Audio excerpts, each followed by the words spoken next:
매년 10월 마지막 주일은 종교개혁 주일, 종교개혁 기념주일인데요. 올해는 505주년을 맞이했습니다. 기독교는 크게 구교와 신교로 나뉘게 되죠.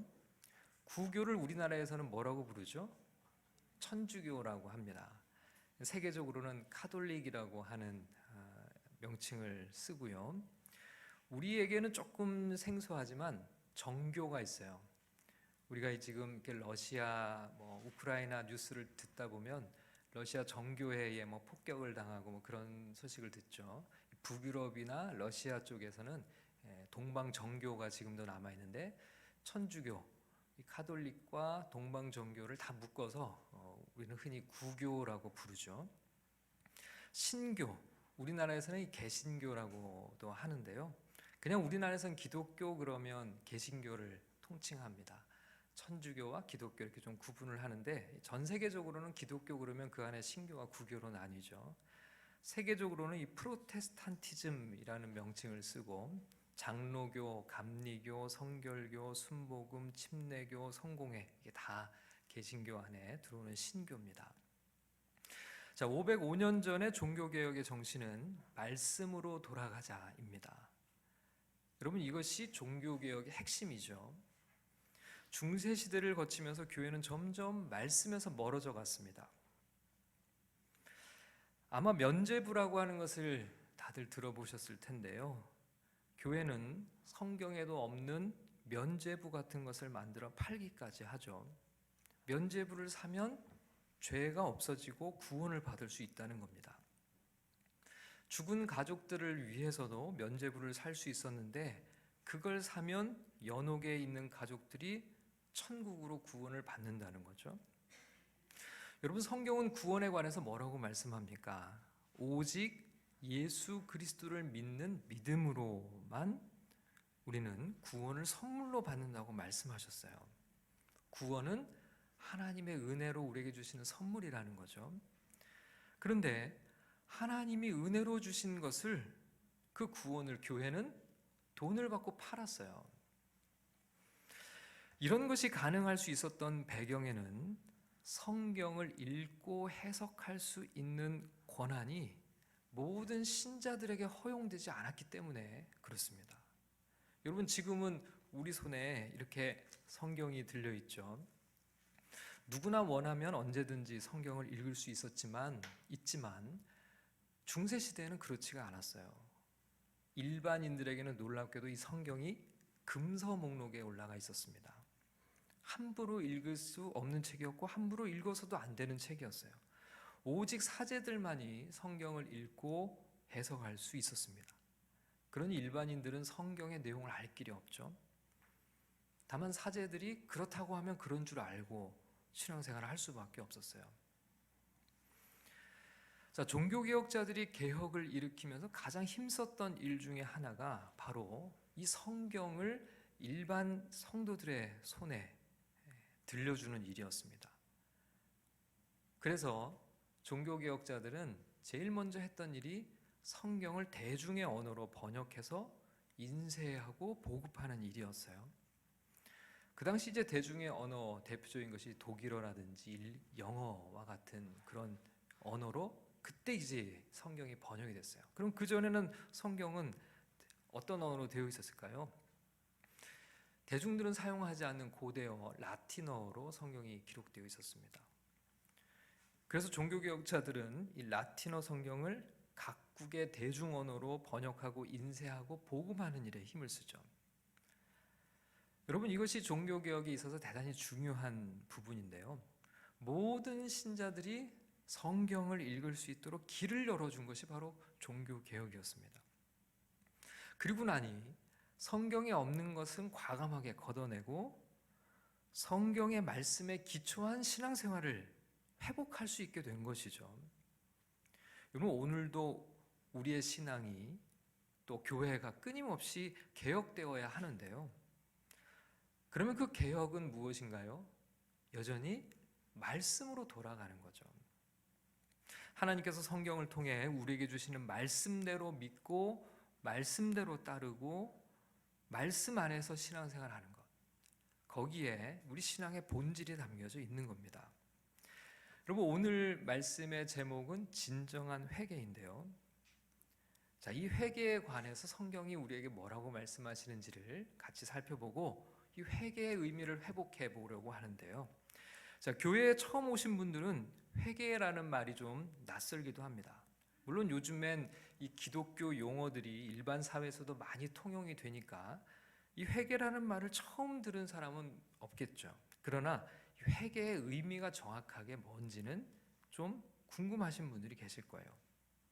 자, 회개라는 것은 하나님께로부터 떠나 있던 사람이 하나님께로 되돌아오는 것을 말합니다. 하나님으로부터 떠나 있는 상태를 성경은 죄라고 말씀하는데요. 하나님을 등지고 살아가는 삶이 바로 죄인 것이죠. 이 부분이 제일 중요합니다. 많은 사람들은 죄하면 뭐를 떠올리죠? 거짓말, 절도, 사기, 간음, 살인 이런 단어들이 먼저 떠오르죠.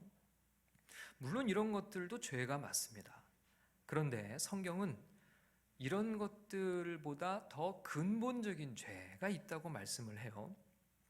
바로 우리를 창조하신 하나님을 배반하고 내가 하나님의 자리를 차지하고 있는 것, 그래서 내가 하나님 노릇하며 살아가는 것, 그것이 모든 죄 중에 죄라고 말씀하죠. 하나님을 배반한 죄로 인해서 하나님과 우리는 멀어지게 되었고 이것이 곧 사망이라고 성경이 말씀하고 있어요. 하나님과의 관계가 단절된 것, 하나님의 생명으로부터 소외된 것, 그렇게 하나님 없이 살아가는 것이 바로 죽음의 상태고 그것이 사망의 저주라는 거죠.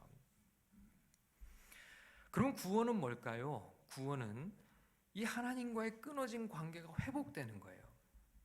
그렇기 때문에 회개라고 하는 것은 하나님을 거부하고 하나님을 등지고 내 마음대로 살아가던 삶에서 방향을 돌이켜서 이제는 하나님을 바라보고 하나님께로 돌아와 하나님과 관계 맺으며 그 하나님의 다스림 아래 살아가는 것입니다.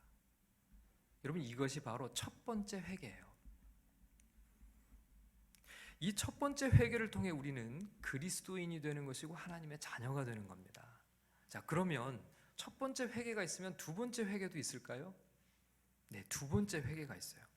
자, 이것은 우리가 그리스도인이 되고 난 이후에 해야 하는 회개입니다.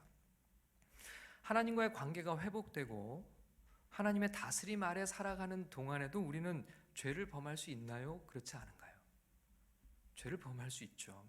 우리는 여전히 불완전한 존재들이고 연약한 사람들이죠.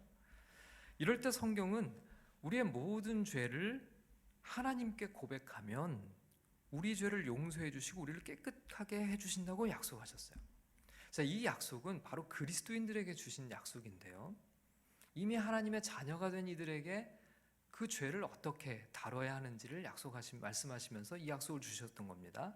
자, 요한 1서 1장 9절 말씀을 우리 다 같이 읽어보겠습니다. 시작. 만일 우리가 우리 죄를 자백하면 그는 미쁘시고 의로우사 우리 죄를 사하시며 우리를 모든 불의에서 깨끗하게 하실 것이요. 자, 앞서서 말씀드린 것처럼 이 말씀은 이미 하나님의 자녀가 된 그리스도인들에게 주신 약속이에요. 이미 하나님과의 관계 안으로 들어와서 하나님과의 관계 안으로 들어온 성도가 자신의 죄를 살피고 그것을 하나님께 고백하고 하나님의 도움을 얻어서 그런 죄악된 삶에서 벗어날 수 있는 길을 주님이 가르쳐 주신 거죠.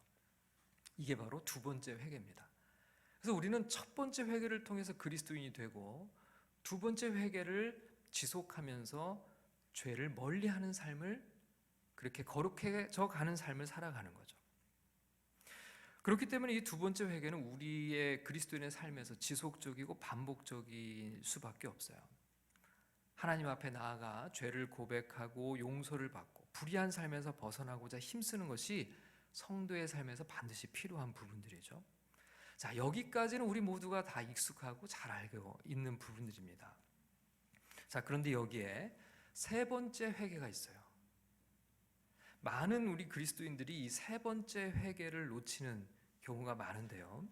자, 오늘 본문의 말씀을 보면 이 세 번째 회개가 무엇인지를 알 수 있어요. 자, 오늘 하나님의 말씀 속에 진리의 말씀이 우리 모두에게 들려지는 은혜가 있기를 주님의 이름으로 축원합니다. 자, 먼저 오늘 말씀의 내용을 한번 살펴보겠습니다. 1절 말씀을 우리 다 같이 읽겠습니다. 시작. 다윗의 시대에 해를 거듭하여 3년 기근이 있으므로 다윗이 여호와 앞에 간구하매 여호와께서 이르시되 이는 사울과 피를 흘린 그의 집으로 말미암음이니 그가 기브온 사람을 죽였음이라 하시니라. 자, 먼저 시대적인 배경이 뭐라고 되어 있습니까? 다윗의 시대라고 되어 있어요. 다윗의 시대, 다윗은 이스라엘의 2대 왕인데요. 바로 그 2대 왕 다윗이 통치하던 때라는 거죠. 자, 그런데 이때 3년간의 기근이 이어졌다는 겁니다. 여러분, 1년만 기근이 닥쳐도 극심한 고통이 임할 텐데 3년째 기근이 이어지고 있었어요. 그야말로 국가적 재난이죠. 이 어려운 상황에서 다윗을 비롯해서 많은 제사장들과 이스라엘 백성들이 하나님께 기도했을 겁니다. 그런데 3년의 기근이 이어지도록 하나님께서 간절한 기도에 응답하시지 않는 거예요. 그러다가 이 3년의 기근이 되는 그때에 하나님께서 이 기근의 원인이 무엇인지, 그러니까 하나님이 기도에 응답하시지 않는 이유가 무엇인지를 말씀해 주신 거예요. 자, 하나님께서 말씀해 주신 기근의 원인이 무엇이었냐면 다윗 이전의 왕이었던 사울 왕 시대에 어떤 한 죄로 인해서 하나님께서 이 기근을 주셨다는 그런 말씀을 주신 겁니다. 자, 그러면 그 죄의 내용이 뭘까? 1절에 그렇게 되어 있죠. 사울과 그의 집이 피 흘린 그런 죄가 있었다는 거예요. 사울과 그의 집이 기브온 사람을 죽인 죄, 그 죄 때문에 지금 하나님께서 이스라엘에 이런 재난을 주셨다는 겁니다. 그러면 기브온 사람을 몇 사람을 대체 죽인 걸까요? 성경에는 정확한 희생자들의 숫자가 기록되어 있지는 않지만 대략적인 규모를 짐작할 수 있는 표현이 있어요.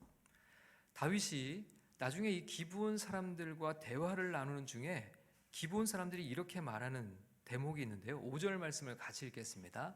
시작. 그들이 왕께 아뢰되 우리를 학살하였고 또 우리를 멸하여 이스라엘 영토 내에 머물지 못하게 하려고 모해한 사람에. 사울과 그 집 사람들이 이 기브온 사람들을 죽였는데 그 규모가 어느 정도일까를 여기서 엿볼 수 있는 단어가 여기 있죠. 기브온 사람들이 뭐라고 얘기를 하냐면 우리를 학살했다라고 얘기를 해요. 이 학살이라는 표현 속에 얼마나 많은 사람들이 희생됐는지를 엿볼 수 있죠. 몇 사람의 죽음을 가지고 우리는 학살이라는 표현을 쓰질 않아요. 대규모의 많은 사람들이 처참하게 죽임을 당했을 겁니다. 자, 그리고 그 다음에 보면 우리를 멸하여 이스라엘 영토 내에 머물지 못하게 하려고라고 그렇게 표현을 해요. 자, 여기서 멸하려라고 하는 표현, 이거는 그야말로 인종 청소를 시도했다는 것을 알 수가 있어요. 학살이나 멸하여라는 단어를 고려하면 이들의 죽음의 규모가 상당했다는 것, 그야말로 기브온 사람들을 완전히 다 세상에서 없앨 정도로 아주 그렇게 끔찍한 대학살극이 있었다라고 하는 것을 유추해 볼 수 있죠. 자, 그러면 여기서 이 기브온 사람들은 어떤 사람들일까요? 2절 말씀을 보면 기브온 사람들을 가리켜서 기브온 사람은 이스라엘 족속이 아니요 그들은 아모리 사람 중에서 남은 자라 이스라엘 족속들이 전에 그들에게 맹세하였거늘 이라는 표현이 있어요. 자, 일단 이들은 이스라엘 사람이 아닙니다. 그러니까 사울의 동족이 아니죠. 그러나 그 땅에 거주하고 있는 외국인들이었어요. 여러분, 과거에 이스라엘 백성들은 이집트를 탈출해서 40년간 광야를 떠돌아 그렇게 방랑합니다. 나그네 세월을 거치죠. 그러다가 하나님이 약속하신 땅에 들어가게 되죠. 그 땅이 바로 가나안이라는 지역인데 바로 지금 이스라엘 백성들이 살고 있는 그 영토입니다. 이스라엘 민족이 가나안 땅에 정착하기 위해서 뭔가를 선행해야 되는 일이 있었어요. 그게 뭐냐면 이미 그 땅에 거주하고 있는 원주민들을 몰아내야 하는 일이었죠. 원주민들과의 전쟁이 불가피했습니다. 이때 이스라엘 지도자가 여호수아라는 사람이었는데요. 성경의 여호수아서가 바로 이 가나안 정복 전쟁과 관련된 내용들이죠. 이 시절에 이 기브온 사람들이 등장을 해요. 이들이 이스라엘 민족에 의해서 가나안에 다른 원주민들이 이스라엘과 전쟁을 하고 패배하고 쫓겨나는 것을 보면서 이 사람들이 꾀를 내요. 기브온 사람들이 우리가 이스라엘과 싸우면 100% 지고 이 땅에서 쫓겨날 수밖에 없다. 그렇지 않을 수 있는 방법이 뭘까를 고민하다가 위장 전술을 씁니다. 먼 나라에서 화친을 하러 온 사람들처럼 위장을 해가지고 우리는 당신들과 전쟁을 원하지 않습니다. 우리는 당신들과 잘 지내고 싶습니다. 우리는 이 땅에 살지 않고 먼 땅에 사는 사람들입니다. 이렇게 이스라엘 사람들을 속여요. 그것에 이제 속아서 이스라엘 사람들이 하나님의 이름으로 맹세합니다. 내가 너희들을 절대로 죽이지 않고 살려주겠다. 하나님의 이름으로 맹세를 해요. 그 결과 나중에 자기들이 속았다라고 하는 사실을 알았음에도 불구하고 하나님의 이름으로 맹세했기 때문에 이 기브온 사람들은 가나안 땅에서 쫓아내지 못하고 이스라엘 땅에서 함께 살게 돼요. 그러니까 이 기브온 사람들은 이스라엘 땅에서 합법적으로 거주할 수 있는 그런 조약을 맺게 된 거죠. 근데 여러분 어땠을까요? 이스라엘 백성들이 이렇게 점점 시간이 지나면서 이 외국인들과 잘 지냈을까요? 아니면 이 외국인들에 대해서 좀 못마땅하게 여겼을까요? 특별히 이런 민족주의적인 어떤 감정들이 막 일어나기 시작하면 저런 외국인들이 왜 여기서 사느냐, 이런 불만들이 아마 여기저기서 있었을 거예요. 아마 사울왕이 이런 민족주의자들의 환심을 사려고 이 기브온 사람들을 인종 청소하는 아마 대학살극을 벌였을 것으로 추측이 돼요. 자, 2절의 말씀을 우리 다 같이 한번 읽어보겠습니다. 시작. 기브온 사람은 이스라엘 족속이 아니요 그들은 아모리 사람 중에서 남은 자라. 이스라엘 족속들이 전에 그들에게 맹세하였거늘 사울이 이스라엘과 유다 족속을 위하여 열심히 있으므로 그들을 죽이고자 하였더라. 이에 왕이 기브온 사람을 불러 그들에게 부르니라. 여러분 이 2절 그 앞쪽에 보면은 제일 끝에 뭐라고 되어 있냐면 사울이 이스라엘과 유다 족속을 위하여 열심히 있음으로 이렇게 된 표현이 있어요. 여기서 우리는 분명히 민족의 이익을 위한 그런 열심 때문에 이 기브온 외국인 이방인들을 그렇게 대학살하는 일을 벌였을 것으로 지금 보이죠. 민족주의적인 열심. 여러분 사실 이 민족주의라는 것이 때로는 참 무섭죠. 역사적으로도 그런 일들을 우리는 너무나 많이 볼 수 있어요. 우리도 사실은 일본 강점기 때 일제에 의해서 그런 민족에 대한 말살 정책들을 펼치면서 많은 사람들이 희생당하고 문화도 사라질 뻔하고 그런 위기들이 있지 않았습니까? 제2차 세계대전 때는 어땠어요? 약 600만 명의 유대인들이 인종청소를 당하는 대학살극이 벌어졌죠. 최근에도 러시아와 우크라이나 사이에 대규모 학살들이 있었다라고 하는 증거들이 밝혀지고 있는데요. 러시아가 점령했던 곳에 나중에 들어가 보니까 곳곳에 안매장되어 있는 시신들이 발굴이 되고 있죠.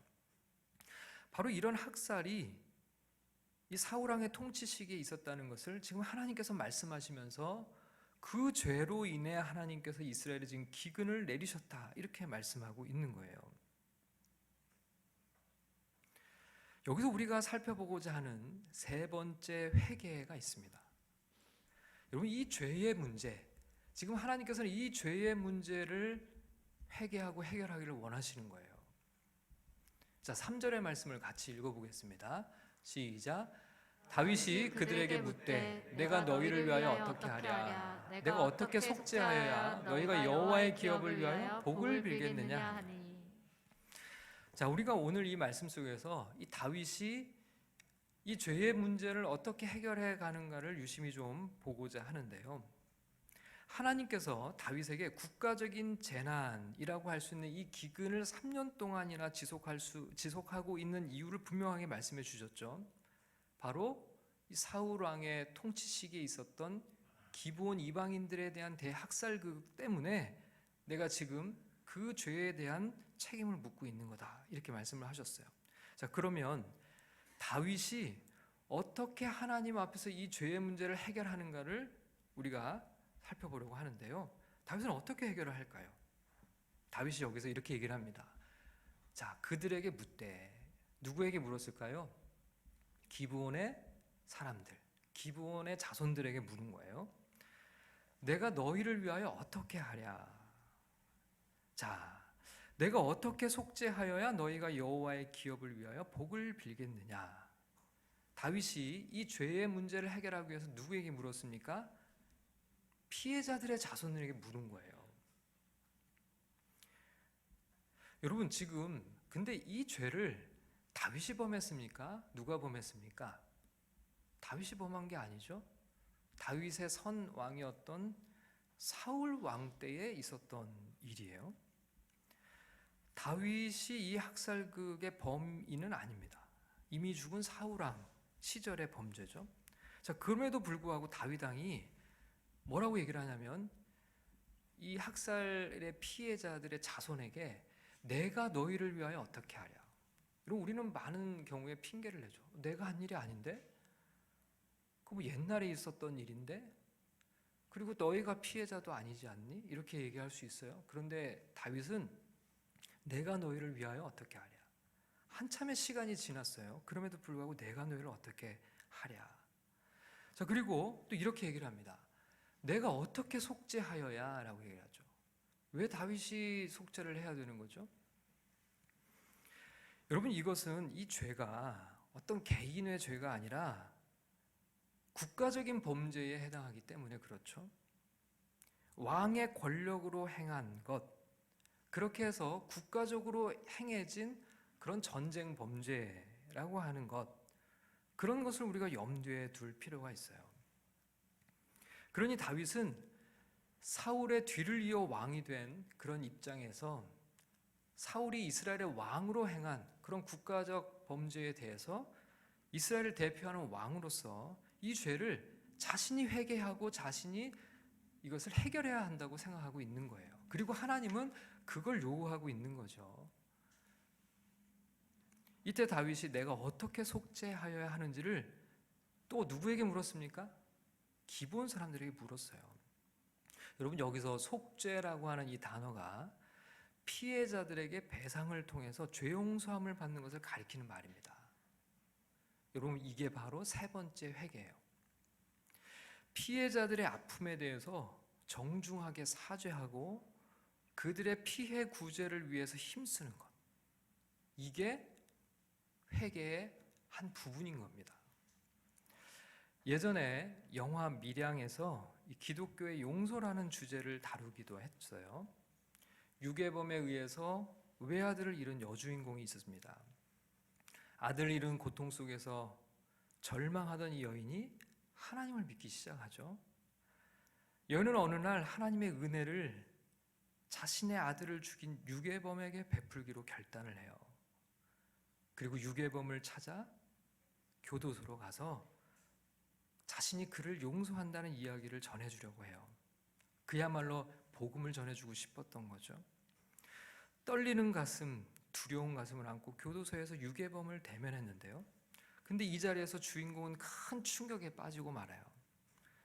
유괴범은 자신도 교도소에서 하나님을 믿게 되었다고, 하나님 앞에 눈물로 회개하고 이미 죄를 다 용서받았다고 그렇게 얘기를 하죠. 피해자에게는 단 한마디도 사죄를 구하거나 용서를 한 적이 없는데 이미 다 용서받고 잘 지내고 있다는 그 말에 주인공은 거의 실성할 지경이 되어버리는 큰 충격을 받고 돌아와요. 여러분, 기독교인들조차 이것을 기독교의 회개라고 생각하는 경우가 많이 있습니다. 하나님 앞에서만 죄를 고백하고 피해자에 대해서는 아무런 책임도 없다는 식의 태도가 과연 정말 성경적일까요?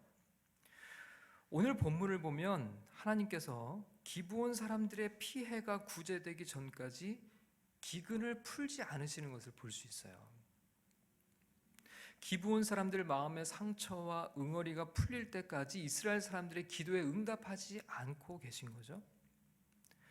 다윗이 기브온 사람들에게 어떻게 속죄해야 너희가 여호와의 기업을 위하여 복을 빌겠냐 이렇게 묻는데요.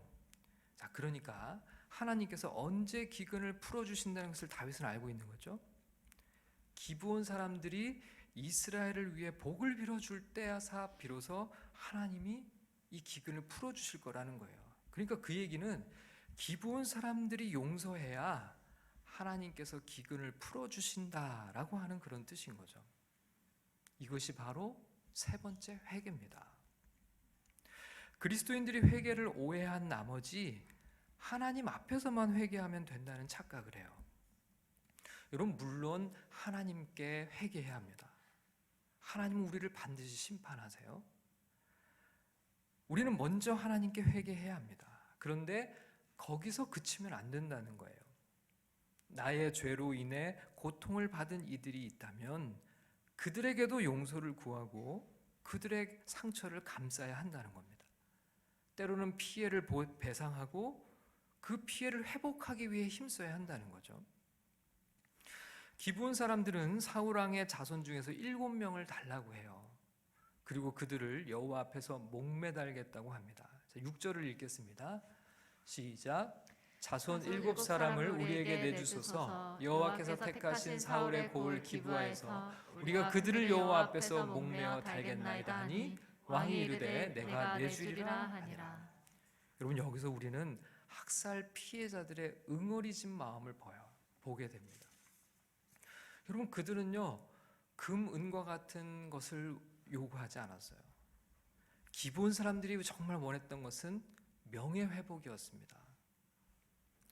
역사적으로 있었던 대학살극이 하나님 앞에서 불의한 일이었고 하나님을 믿는다고 하는 이스라엘 백성들이 하나님 앞에서 행한 범죄였고 다시는 이런 역사가 반복되지 않도록 이스라엘 정력에 이것을 드러내달라는 거예요. 여러분, 7명을 목매다는 것은 단지 어떤 복수의 차원이 아니라 다시는 이런 불의한 역사가 반복되어서는 안 된다는 것을 국가적인 차원에서 인정하고 반성하고 천명하라는 겁니다. 이스라엘이 잘못했노라고, 왕이 불의를 행했노라고, 이런 범죄는 이스라엘의 수치요 역사의 오점이라는 것을 자자손손 알릴 수 있도록 그 선왕의 왕의 자손들을 처형한 거죠. 이렇게 기브온 사람들의 응어리가 풀어진 다음에야 비로소 하나님께서 그 땅을 위한 기도를 들으시고 비를 내려주셨어요. 여러분, 우리 신앙은요 이렇게 세 번째 회개까지 나아가야 됩니다. 하나님께 죄를 고백했다면 이제 나의 죄로 인해 고통받는 이들이 없는지를 살펴야 하는 거죠. 내 죄로 인해 상처받고 깨진 마음으로 아파하는 이들은 없는지를 돌아봐야 하는 겁니다. 나로 인해 피해를 받은 이들이 있다면 그 피해를 구제하고 배상하기 위해 힘써야 해요. 그럴 때 하나님께서 우리의 기도에 응답하신다는 겁니다. 그들이 우리를 위해 복을 빌 때, 그들이 우리를 용서할 때 기도의 문이 열리고 기도 응답의 문이 열리고 하늘의 복이 임하는 것이죠. 여러분, 진정한 회개의 삶을 통해서 영적인 은혜를 누리며 살아가는 우리 모두가 될 수 있기를 주님의 이름으로 축복합니다.